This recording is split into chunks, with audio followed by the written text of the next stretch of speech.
Assalamualaikum warahmatullahi wabarakatuh. Perkenalkan, nama saya Cynthia Alisa. Jadi video kali ini merupakan salah satu tugas ujian akhir semester dari mata kuliah analisis laporan keuangan. Jadi di sini saya akan membahas 6 materi. Yang pertama yaitu mengenai analisis risiko pada rasio keuangan. Jadi analisis risiko atau biasa dikatakan risk analysis adalah suatu metode analisis yang meliputi faktor penilaian, karakterisasi, komunikasi, manajemen, dan kebijakan yang berkaitan dengan risiko tersebut. Tujuan dari analisis risiko itu sendiri adalah untuk memisahkan risiko kecil yang dapat diterima dari risiko besar. Dan menyiapkan data sebagai bantuan dalam prioritas dan pengamanan risiko. Analisis rasio keuangan merupakan analisis yang dilakukan dengan menghubungkan berbagai perkiraan yang terdapat pada laporan keuangan dalam bentuk rasio keuangan. Kemudian ada beberapa kategori risiko. Yang pertama yaitu risiko jangka pendek. Jadi risiko jangka pendek atau likuiditas itu membutuhkan suatu pemahaman tentang siklus operasi perusahaan. Jadi rasio-rasio keuangan yang dapat digunakan untuk menilai risiko likuiditas jangka pendek antara lain yaitu rasio lancar, rasio cepat, rasio aliran kas operasional terhadap utang lancar, dan rasio aktivitas modal kerja.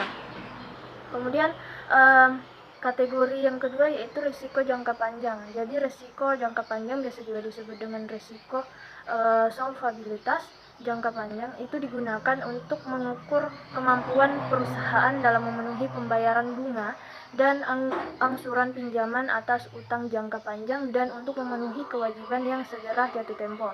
Ada beberapa rumus dalam risiko jangka panjang ini yaitu rasio utang jangka panjang, rasio utang terhadap ekuitas, rasio kewajiban terhadap aktiva, rasio cakupan bunga, rasio aliran kas operasional terhadap total utang, dan terakhir rasio aliran kas operasional terhadap pengeluaran modal.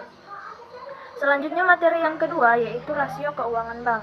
Jadi rasio laporan keuangan bank adalah rasio yang digunakan untuk menilai kinerja usaha bank dalam suatu periode akuntansi. Akan tetapi di sini rasio yang digunakan itu akan lebih bersifat kompleks daripada rasio-rasio yang digunakan untuk menilai kinerja perusahaan non-bank pada umumnya. Jadi rasio yang dihadapi bank itu akan jauh lebih besar ketimbang dari perusahaan non-bank, sehingga beberapa rasio dikhususkan untuk memperhatikan rasio ini. Jadi rasio keuangan bank itu adalah ukuran yang digunakan untuk mengetahui kesehatan bank dan mengetahui kondisi keuangan bank dilihat dari laporan keuangan yang disajikan oleh bank secara periodik. Dalam laporan keuangan yang dibuat oleh bank itu akan menggambarkan kinerja bank selama periode tertentu. Pengolahan laporan keuangan itu dibuat sesuai dengan standar yang telah ditetapkan. Analisis yang digunakan menggunakan rasio-rasio keuangan sesuai dengan standar yang berlaku. Jenis-jenis dari rasio keuangan bank itu antara lain yaitu rasio likuiditas. Rasio ini digunakan untuk mengukur kemampuan bank dalam memenuhi kewajiban jangka pendeknya, dengan catatan semakin besar rasio likuiditas maka semakin liquid. Perhitungan rasio likuiditas itu ada beberapa yaitu quick ratio atau rasio cepat, banking ratio, cash ratio, loan to deposit ratio, deposit risk ratio, loan to asset ratio. Kemudian rasio solvabilitas rasio ini digunakan untuk mengukur kemampuan bank mencari sumber dana untuk membiayai kegiatan bank atau alat ukur untuk melihat kekayaan bank serta melihat efisiensi pihak manajemen bank. Jadi ada beberapa perhitungan dalam rasio ini yaitu primary ratio, risk asset ratio, secondary risk ratio, dan juga capital ratio. Kemudian yang ketiga yaitu rasio rentabilitas. Jadi rasio rentabilitas ini digunakan untuk mengukur tingkat efisiensi usaha dari profitabilitasnya yang dicapai oleh perusahaan bank itu sendiri. Jadi rumus dalam rasio ini yaitu gross profit margin, net profit margin, return equity capital, yang keempat rate return on loans, dan terakhir interest margin on earning asset. Kemudian materi yang ketiga yaitu analisis sumber dan penggunaan modal kerja. Analisis sumber dan penggunaan modal kerja atau sering juga disebut dengan analisis aliran dana merupakan alat analisis finansial yang digunakan untuk mengetahui dari mana dana itu didapatkan dan untuk apa dana itu diberlanjakan. Demikian, aliran dana itu dapat dikatakan sebagai dasar atau titik awal pembentukan suatu perusahaan hingga berlangsungnya suatu perusahaan. Jadi analisis sumber-sumber dan penggunaan modal kerja digunakan untuk mengetahui sumber serta penggunaan modal kerja selama periode tertentu. Tujuan laporan perubahan modal kerja adalah memberikan ringkasan transaksi keuangan yang terjadi selama satu periode dengan menunjukkan sumber dan penggunaan modal kerja dalam periode tersebut. Jadi laporan perubahan modal kerja akan memberikan gambaran tentang bagaimana manajemen mengelola perputaran atau sirkulasi modalnya. Sumber-sumber modal kerja berasal dari hasil operasi. Yang pertama itu hasil operasi perusahaan, yang kedua keuntungan dari penjualan surat-surat berharga atau investasi jangka pendek, yang ketiga yaitu penjualan aktiva tidak lancar, yang terakhir yaitu penjualan saham atau obligasi. Jadi selanjutnya materi yang keempat yaitu mengenai analisis pengkreditan. Jadi analisis kredit atau penilaian kredit adalah suatu proses yang dimaksudkan untuk menganalisis atau menilai suatu permohonan kredit yang diajukan oleh calon debitur kredit sehingga dapat memberikan keyakinan kepada pihak bank bahwa proyek yang akan dibiayai dengan kredit bank cukup layak. Kemudian dengan adanya analisis kredit dapat dicegah secara dini kemungkinan terjadinya default oleh calon debitur. Jadi default ini merupakan kegagalan nasabah dalam memenuhi kewajibannya untuk melunasi kredit yang diterimanya atau angsuran pokok beserta bunga yang sudah disepakati dan juga sudah diperjanjikan bersama, misalnya berdasarkan akad kredit yang dibuat berdasarkan notaris publik. Rasio-rasio dalam analisis kredit antara lain yaitu yang pertama liquidity ratio atau rasio likuiditas, digunakan untuk mengukur likuiditas perusahaan itu sendiri. Seperti yang sudah saya jelaskan sebelum-sebelumnya, bahwasannya rumus dalam rasio likuiditas itu ada current ratio atau rasio lancar, rasio cepat, aktiva lancar itu dibagi dengan pasiva lancar. Rasio ini menggambarkan kemampuan untuk membayar hutang yang segera harus dipenuhi dengan aktiva lancar. Rata-ratanya itu 2,50 kali. Kemudian yang kedua yaitu cash ratio atau rasio kas. Jadi kas itu ditambah dengan sekuritas kemudian dibagi pasiva lancar, itu rumusnya. Rasio yang digunakan untuk mengukur kemampuan perusahaan dalam membayar hutang yang segera dipenuhi dengan kas dan sekuritas. Rata-rata biasanya itu 1,00 kali. Kemudian leverage rasio, ini merupakan rasio untuk mengukur seberapa jauh aktiva yang dibiayai dari hutang. Ada beberapa poin dalam leverage ratio ini, yaitu debit ratio. Jadi rumusnya itu total hutang dibagi dengan aset. Jadi di sini merupakan gambaran dari seluruh kebutuhan dana yang dibiayai dengan hutang atau beberapa modal sendiri dibanding dengan hutang. Rata-rata biasanya itu 33%. Kemudian yang kedua yaitu debt to equity, di mana rumusnya itu total hutang dibandingkan dengan equity, dibagi dengan equity. Jadi debt to equity ini merupakan setiap modal sendiri yang menjamin seluruh hutang. Kemudian yang ketiga yaitu times interest net, di mana rumusnya yaitu profit before taxes ditambah dengan interest charges, kemudian dibanding dengan internet charges. Rasio ini memberikan gambaran besarnya keuntungan untuk menjamin pembayaran bunga hutang. Rata-rata biasanya hasilnya itu 8,00 kali. Kemudian yang ketiga yaitu activity ratio.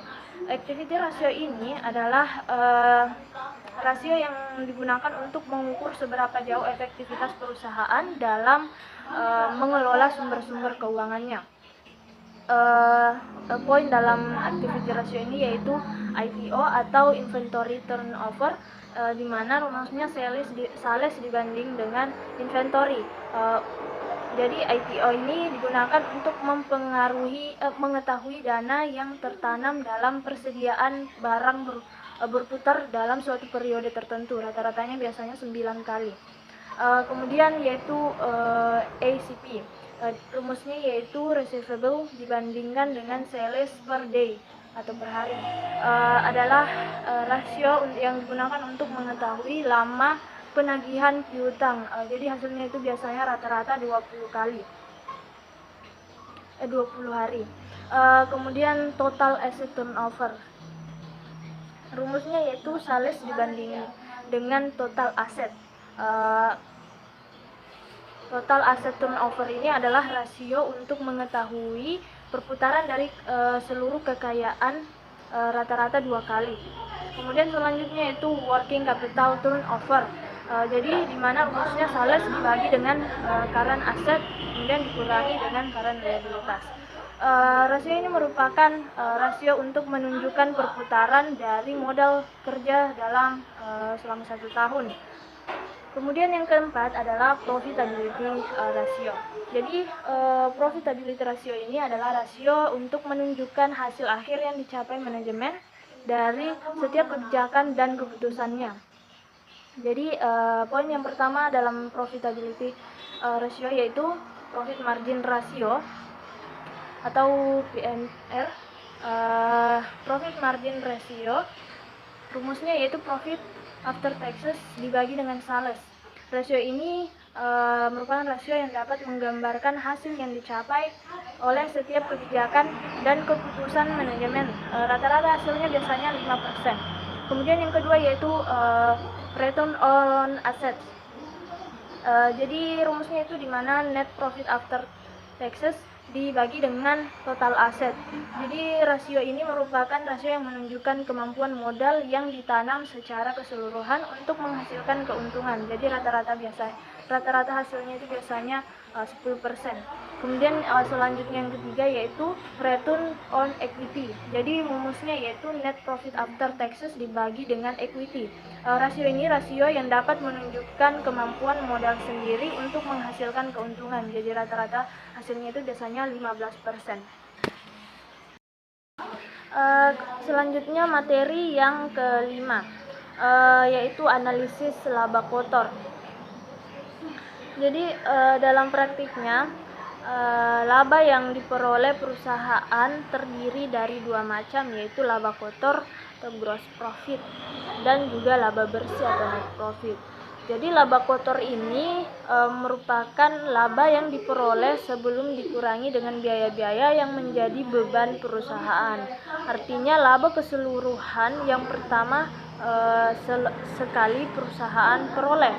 Sementara itu laba bersih merupakan laba yang dikurangi biaya-biaya yang merupakan beban perusahaan dalam suatu periode tertentu, termasuk pajak.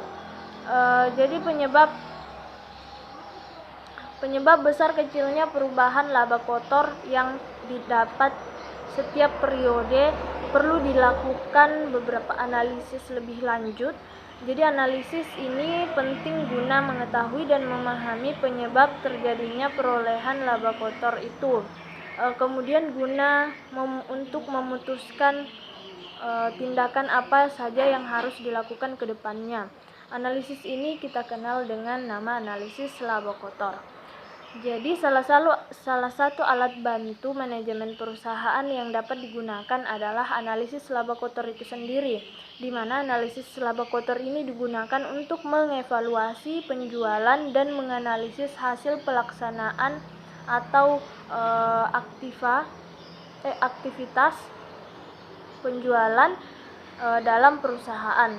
dengan cara membandingkan antara anggaran laba kotor yang disusun dengan realisasi yang terjadi sehingga dapat diketahui hasil yang telah diperoleh perusahaan. Jadi untuk melakukan analisis laba kotor ini diperlukan berbagai data perusahaan. Beberapa data yang dibutuhkan untuk melakukan analisis itu antara lain yang pertama yaitu target yang telah ditetapkan. Kemudian yang kedua yaitu pencapaian hasil laba pada periode tersebut. Yang ketiga yaitu laba pada beberapa periode sebelumnya. Target yang telah ditetapkan adalah jumlah angka atau persentase laba yang telah ditetapkan manajemen sebelumnya. Jadi target ini ditentukan sebelum perusahaan menjalankan aktivitasnya. Misalnya target laba kotor yang diinginkan adalah 1 miliar atau 25% dari penjualan.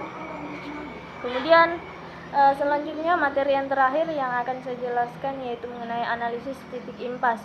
Jadi analisis titik impas biasa juga disebut dengan break even point atau BEP. Jadi break even point ini merupakan informasi yang digunakan oleh manajemen untuk mendapatkan gambaran tentang tingkat volume penjualan minimum yang harus dicapai agar perusahaan tidak mengalami kerugian ataupun untung. Jadi di mana titik impas ini sendiri dipengaruhi oleh pendapatan dan juga biayanya. Apabila ada pilihan alternatif, maka pilihan yang diambil ialah kegiatan yang memiliki titik impas kecil atau rendah. Dengan informasi titik impas, manajer suatu perusahaan dapat mengetahui tingkat penjualan yang diharapkan agar terhindar dari kerugian dan kemudian dapat menentukan langkah-langkah apa saja yang tepat untuk diterapkan pada periode masa akan datang. Analisis titik impas adalah keadaan di dalam operasi perusahaan di mana perusahaan itu tidak memperoleh laba maupun tidak menderita kerugian atau penghasilan sama dengan total biaya. Jadi analisis ini juga mampu memberikan informasi kepada pimpinan perusahaan mengenai berbagai tingkat volume penjualan, informasi mengenai biaya yang dibebankan kepada perusahaan serta memberi petunjuk bagaimana merencanakan laba di dalam perusahaan. Jadi dapat dikatakan bahwasannya titik impas itu merupakan kondisi di mana jumlah keseluruhan pendapatan sama dengan jumlah keseluruhan pengeluaran dalam setiap produksi barang atau dan jasa yang dilakukan perusahaan. Pada posisi ini, laba akan bernilai nol mutlak atau orang awam menyebutnya dengan istilah balik modal. Jadi dalam mendapatkan sebuah nilai BEP atau break even point terdapat beberapa elemen pembentuk. Jadi ada 4 yaitu 4 elemen pembentuk itu adalah biaya tetap, biaya variabel, harga jual dan pendapatan.